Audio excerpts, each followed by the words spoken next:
Hello and welcome to 3M Thoughts, the messy road to motherhood. Today I'm going to be talking to my acupuncturist, Houvi Alavi, who helped me a lot through my journey, who was not only my acupuncturist, she was also my therapist. So today we won't be talking about IBD and egg donation and everything else I normally talk about. We'll be focusing on acupuncture and how that helps with your fertility journey. Welcome, Houri. Thank you, Anik. Lovely to be here. Thank you for being here. It's nice to talk to you in this context. Very much so, yeah, very much so, yeah. Sitting up, you're not lying on a couch. Exactly. With needles sticking out. Yeah. Thank you for inviting me. My pleasure. And Houri was recommended to me by somebody else who had actually been on their fertility journey, and Houri was their acupuncturist, which gave successful results. So that's when I contacted Houri. And today we'll be talking about how acupuncture helps and supports fertility and the fertility journey.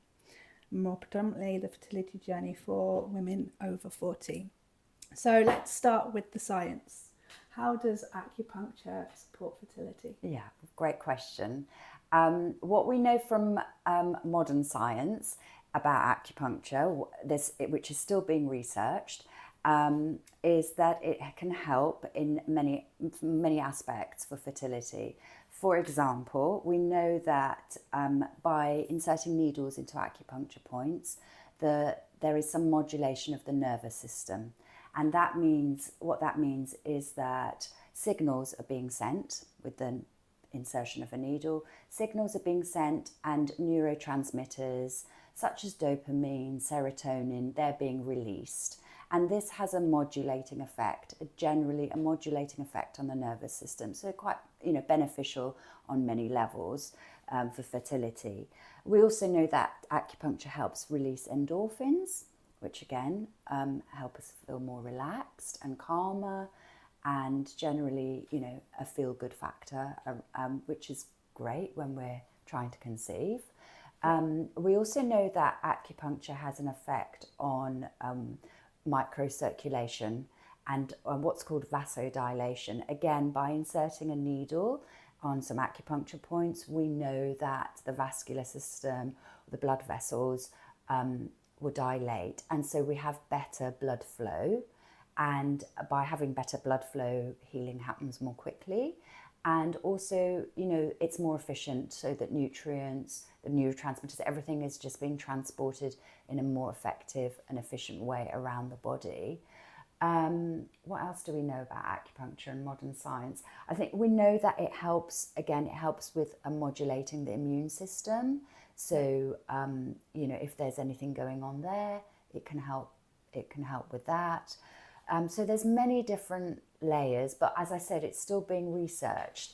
But of course, the ancient Chinese wouldn't have had access to all of this information when they were doing their acupuncture treatments and seeing the benefits. They would have, they've been writing it down for thousands of years and using a really different models of understanding the body and how the body works and how the body responds to different types of stimulation. So that's the sort of perspective we come at it from, looking at the model of the body from an ancient Chinese or Far East Asian perspective. So maybe just to give you an example, like if a woman came who was trying to conceive, we would consider the cycle, the menstrual cycle, in a lot of detail, but we would consider it by asking questions such as the length of the cycle, the flow, the consistency, the colour, the duration. We would want to know what happens at each stage in the cycle, looking at it from a yin-yang perspective. Where the period starts, we would consider that to be like a yin phase, and then as we approach ovulation, that's a more yang phase. So we're coming at it with a different set of glasses, if you like, and different jargon to explain what's going on and to understand what's going on. So yeah, there's science obviously helps us understand it too. Yeah. Yeah. Well, I know every time I left you, I certainly felt more relaxed. Oh, good. And yeah. I also know with Houri and the treatments that I had with Houri, she was battling a double layer. So it was fertility and my IBD. So Yeah. you had to take both of those into context at that time. Yeah, and that is one of the beauties of this kind of integrated approach to health, isn't an integrated model of health. It's like there is no separation between the different systems, between the different layers and stratas, whether that's physical, on a mental level, on an emotional level. So we're looking at an individual, what their terrain is, what's going on in all of their systems. And I think that's one of the many beauties of acupuncture, is that it can have positive cascades on all other systems. So a woman might come, say, for regulating her cycle, but actually her sleep will also improve maybe, or digestion, other aspects. Yeah, everything is interlinked. Yeah, exactly, yeah. So women over 40s, they face unique fertility challenges. What specifically can acupuncture address for that age group? Okay, yeah, it's an increasing patients that I see, an older age group patients coming through. I've noticed that, and acupuncture we can't reverse aging, unfortunately. Not quite got to the fountain of youth yet. No, not quite. But what we can do, and what other interventions such as acupuncture can do, I think it can really help optimize the environment, the reproductive environment. So we can't do it necessarily, reverse the clock on an egg, the age of an egg, but what we can do is make sure that follicle is growing as well as it can, and released it in a timely way, in a beautiful environment that's receptive. So those are the things that we can specifically focus on. And also, just like we said before, some of the changes that women over a certain age might experience, for instance, or more likely maybe, this is all examples and averages, but we do treat on an individual basis. But some of the things we might see are that women over 40 may have a thinner lining, for instance. So that would become a focus for the acupuncture treatments, to support endometrium receptivity and make sure the quality of that lining is as good as it can be. Yes, those are the kind of things. Yeah, and I think it's like you touched on earlier when we were talking about the science behind acupuncture, and you're saying it's triggering all these hormones and making, generally kind of giving an overall relaxation. In which case it would lower cortisol levels, which will help improve egg health, and it has all those kind of knock-on effects. And obviously hormones such as FSH, LH, because what we do know about acupuncture as well is that it works on that hypothalamic pituitary ovarian axis. So, and we know that with age, those hormones are more likely to be doing a different dance. So acupuncture can really, we can't isolate a hormone, but we can help on that axis. We have channels that run that can support a woman in those ways, to regulate the hormones, whether they're on an assisted cycle or not. You often see the benefits of changes in hormones after some acupuncture. I know I did. So what changes do you typically see in your patients over 40? So what we see is that their cycles become more predictable. So for instance, there is more consistency between follicular phase, ovulation, and the luteal phase. We might have clearer signs of ovulation. We might see more cervical mucus. A woman might notice those kind of changes happening within her cycle.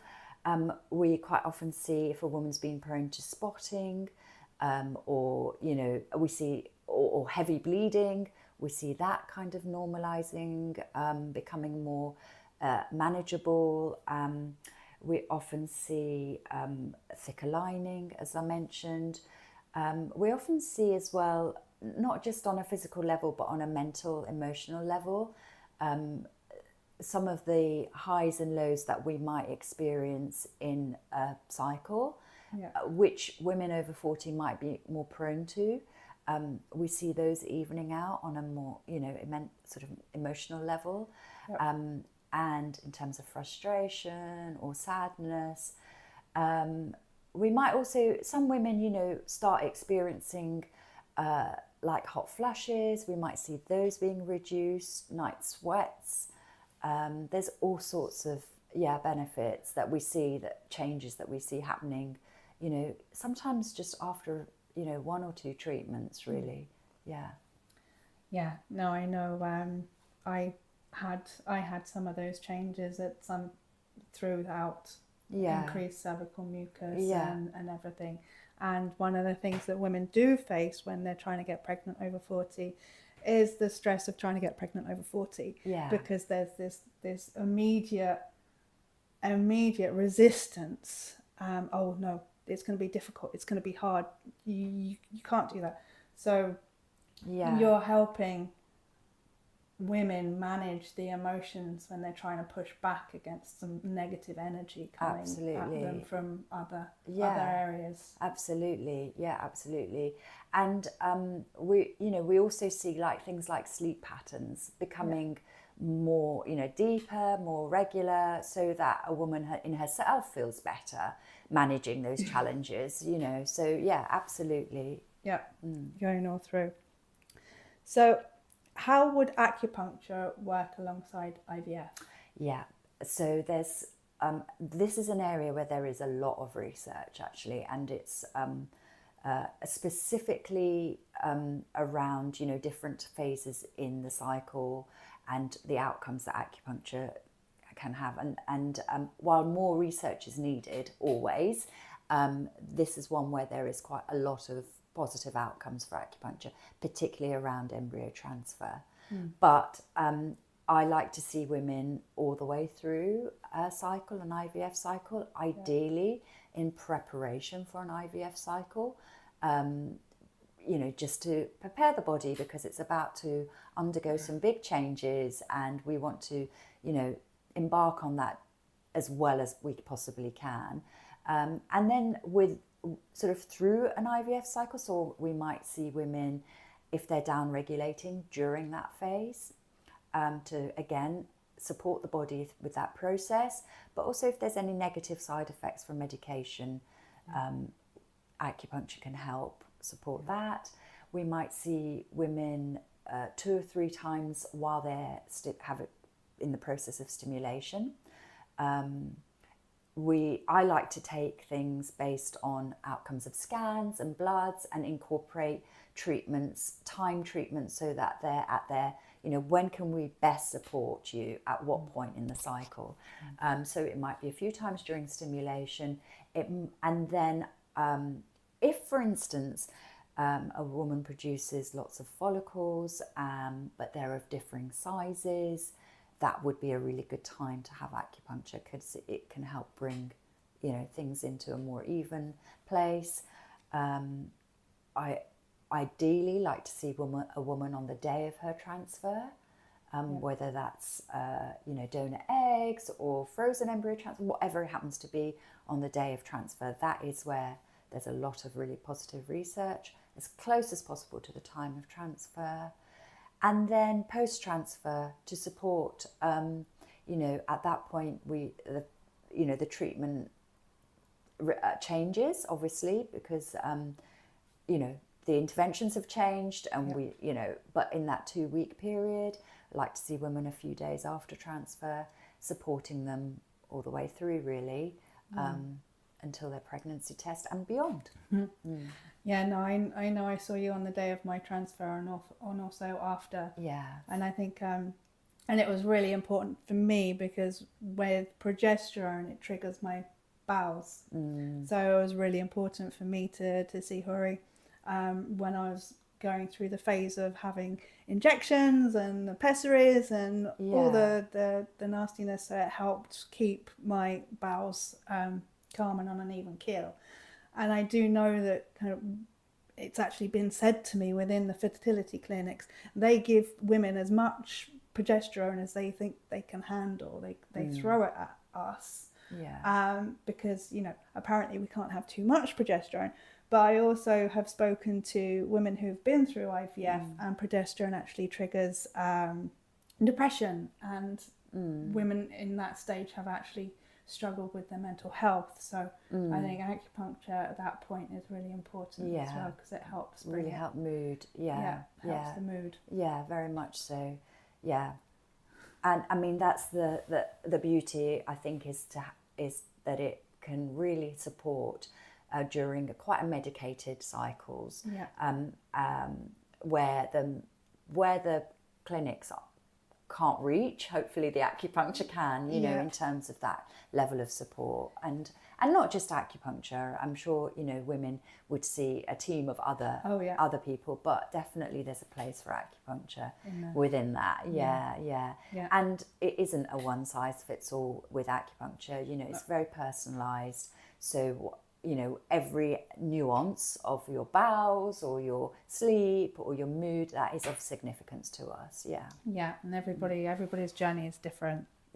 So absolutely, the support, like Houri just said, the support that people need can vary, but acupuncture is really good during that stage. Because we get a lot of hormones thrown at us. Yeah, we do.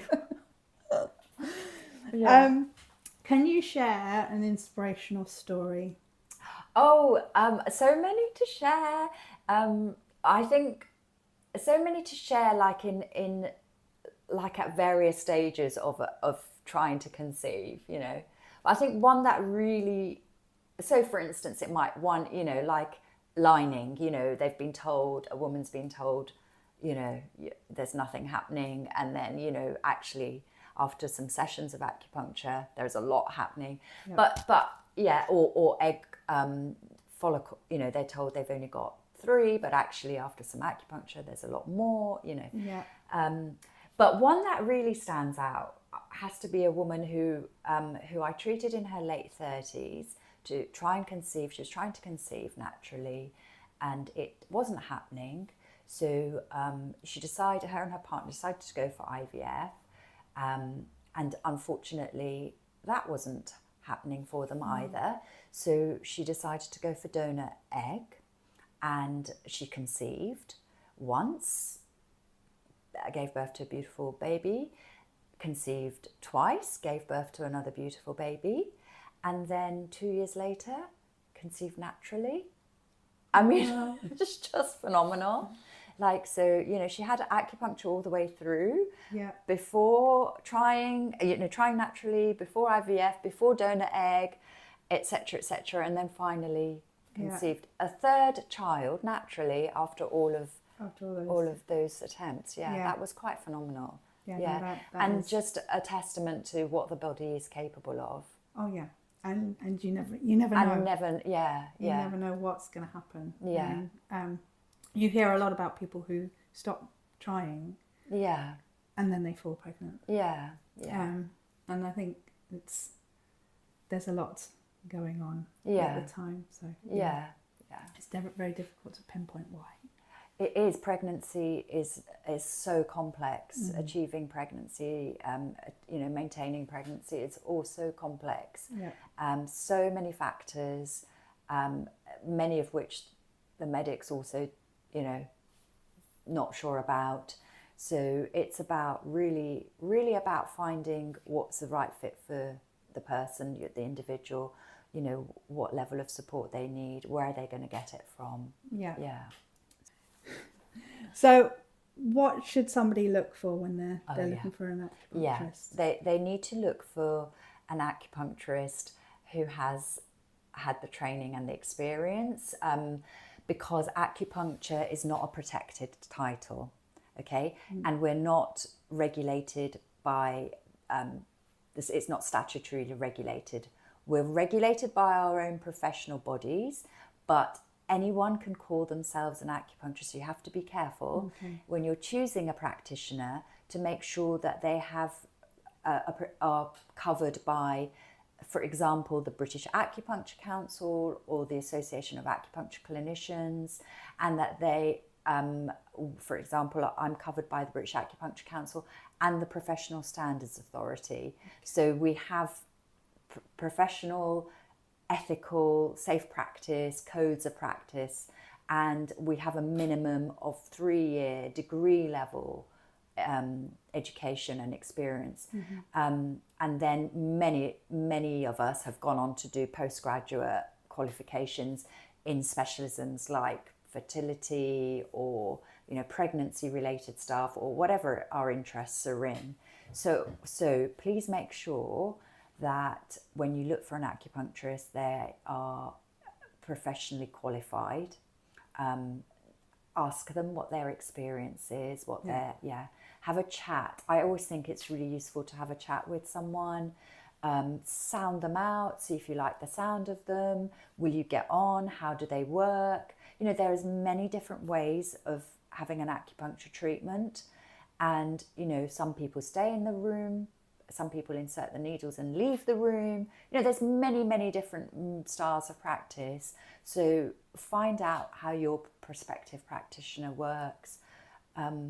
Most of my patients come from word of mouth referrals. So people have heard about, how I work, or, what kind of setup practice I have. And just have a good old chat and make sure that, that you will get on, and also that they can support you in the way that you need to be supported. Absolutely. No, I do remember my first conversation with you on the telephone, and I know you went through it all. Yes, go through it all. And can you, and also, I have a way I like to work. So, it's also about both of us being on board. At some point you're going to need weekly treatments. At some point you're going to need monthly. At some point you might need twice weekly, depending on a cycle. It's a massive investment financially, mentally, emotionally, time in every aspect. So we both have to be on the same page, don't we? And we want to get it the best outcome. 100%. I remember flicking from weekly, bi-weekly, monthly. Back exactly. Again.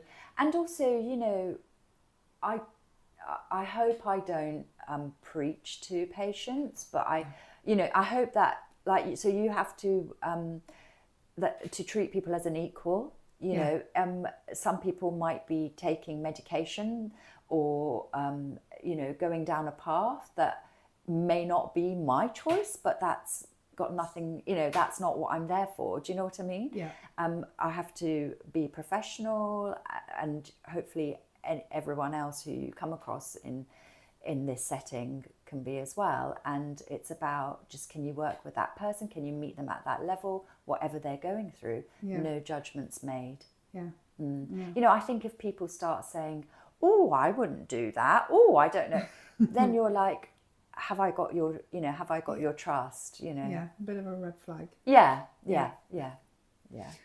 So what's the one piece of advice you would give a woman in her 40s starting her fertility journey? Oh, big hugs. I would say learn about your body, learn about what it does, what it likes, what it doesn't like. Go with that, trust that.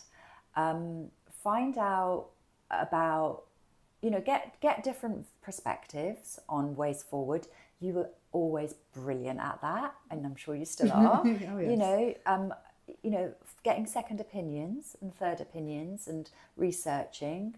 There's, do that kind of thing.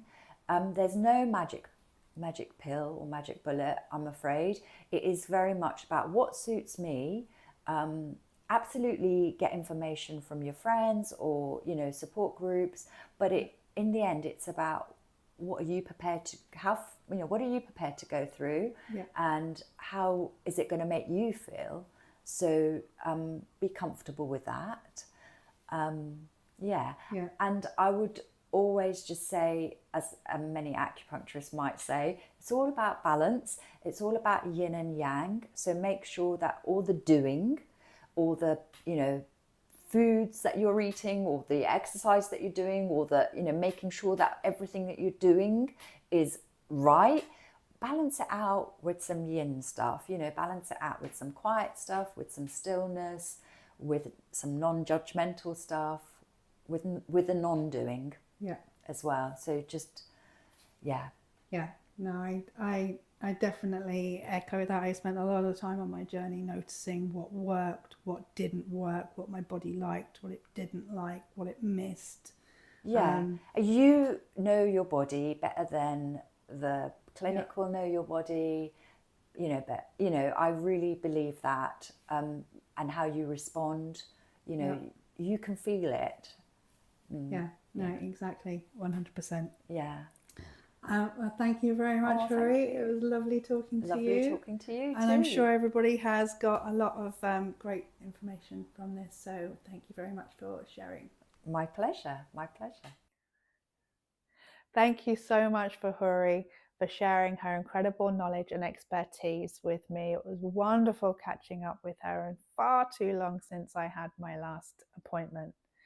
But if you're interested in exploring acupuncture for your own fertility journey and you're in Sussex in the UK, you can find Houri at hourialavi.com. Link in the description. But important disclaimer, the information shared in this episode is based on personal experience and professional insights, but it is not medical advice. Acupuncture is a complementary therapy that works differently for everyone. Always consult with a qualified healthcare provider before starting any new treatment, especially when dealing with fertility or hormone-related health concerns. What worked for me may not be suitable for everyone, and that's okay. Your journey is uniquely yours. Next week, buckle up for Chapter 7, The Long Road Down.